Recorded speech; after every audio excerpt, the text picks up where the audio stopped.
Là où ça devient plus intéressant, c'est quand il y a un désaccord entre la première analyse du radiologue et l'analyse pixel. Et on va voir que très souvent, pour ne pas dire toujours, ça permet, cette analyse par l'intelligence artificielle, de corriger la première analyse du radiologue. Donc là, c'est un patient qui n'avait pas de traitement de fond, aucune une stabilité clinique, aucune poussée.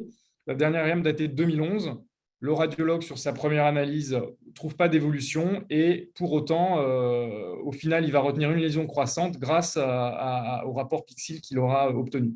Donc ça, par exemple, c'est une nouvelle lésion décrite par Pixel, donc qui est contourée en rouge ici, que le radiologue n'a pas retenu, mais on comprend bien que le logiciel ait détecté quelque chose, vu la différence de qualité entre les images, mais voilà, qui est liée à l'évolution technique des produits entre 2011 et 2023, avec en plus du DLR sur une série 3D sur une IRM 1.5.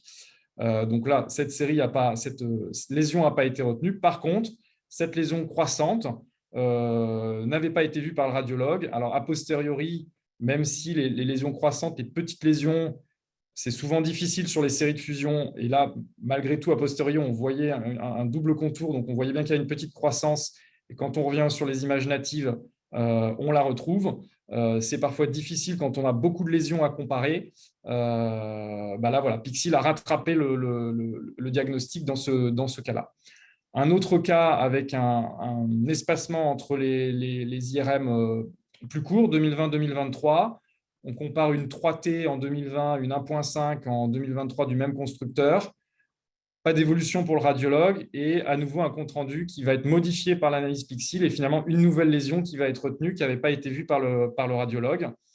Donc là, deux premières lésions apparues, retenues par Pixel, que le radiologue n'a pas forcément retenues. C'est une patiente de 60 ans, peut-être que c'est des choses un peu microvasculaires, type le spontique. Il y a une différence d'intensité de signal entre les lésions. Donc on comprend que la solution, qui est très sensible, ait détecté quelque chose.